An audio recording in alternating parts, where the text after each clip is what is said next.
ভিন্নভাবে দেখাবো ডিমের তরকারি।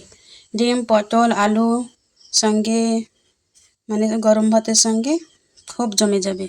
এই দেখুন সবগুলো আমি একসঙ্গে সেদ্ধ করে নিয়েছি। ডিম, আলু, ডিমগুলো তুলে ছিলে নিয়েছি আর একটা ব্যাটার তৈরি করে নিয়েছি। তাতে দিয়েছি লঙ্কা গুঁড়ো, ধনে গুঁড়ো আর পেঁয়াজ, মরিচ, একটা টমেটো দিয়েছি।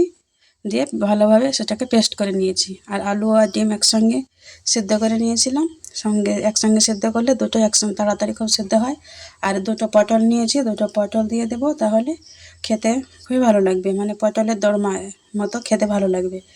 পটলগুলোকে সেজন্য আমি ভেজে নেব, নুন হলুদ দিয়ে তেল দিয়ে আমি হালকা হাতে একটু ভেজে নেব, বেশিক্ষণ ভাজবো না, অল্প সময়ের মধ্যে হয়ে যায়। এবার ওই তেলেই আমি আলুগুলো ছেড়ে দেবো। আলুগুলো একইভাবে ভেজে তুলে নেব।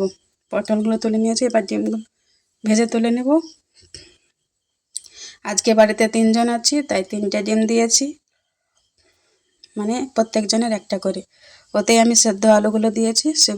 আলুগুলো সম্পূর্ণ সেদ্ধ হয়নি, 80% মতো সেদ্ধ হয়েছে। আমি একটু ভেজে তুলে নিলাম খুব অল্প সময়ের জন্য। এবার ওই তেলেই আমি দিয়ে দিলাম যে ব্যাটারটা তৈরি করে রেখেছিলাম, সেই ব্যাটারটা আমি দিয়ে দিলাম। এই ব্যাটারটা মশলাটা কষিয়ে নেব। আর এতে কিছুই দেবো না, শুধু একটু লবণ দেবো, হলুদ আর লবণ দিয়ে এবার আমি কষিয়ে নেব। যতক্ষণ না তেল ছেড়ে আসছে ততক্ষণ আমি মশলাটা কষিয়েতেই থাকবো। ওদিকে ভাত হয়ে গেল, ভাত গড়িয়ে দিয়েছি। যে তরকারিটা ছিল দিনের, সেই তরকারিটা গরম করতে চাপিয়ে দিয়েছি, জল দিয়ে দিয়েছি। ঝোলটা ফুটে এলেই এবার দিয়ে দিলাম জিরে গুঁড়ো, তারপর যে ভেজে রেখেছিলাম আলুতে পটলে সেগুলো দিয়ে দিলাম। এটা ফুটে আসলেই আমি ডিমগুলো ছেড়ে দেবো। কিছুক্ষণ ঢাকা দিয়ে সিদ্ধ করে নেব, মানে মশলাটা ভালোভাবে ঢুকে গেলেই হয়ে যাবে। একটু লবণ কম ছিল, তাই একটু লবণ দিয়ে দিলাম। লবণটা নিজে নিজে টেস্ট মতো দিতে হবে।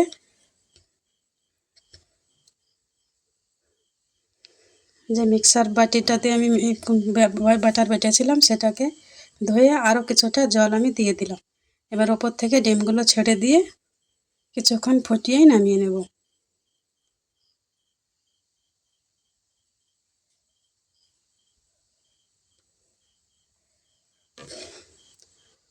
আজকের এই ডিম আলু পটলের রেসিপি কেমন লাগলো বন্ধুরা অবশ্যই কমেন্ট করে জানাবেন।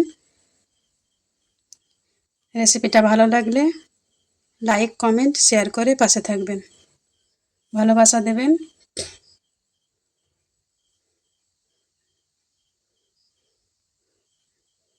গরম ভাতের সঙ্গে ডিমের তরকারি জাস্ট জমে যাবে। Thanks for watching. এতক্ষণ আমার সঙ্গে থাকার জন্য অনেক অনেক ধন্যবাদ। আসসালামু আলাইকুম। আল্লাহ।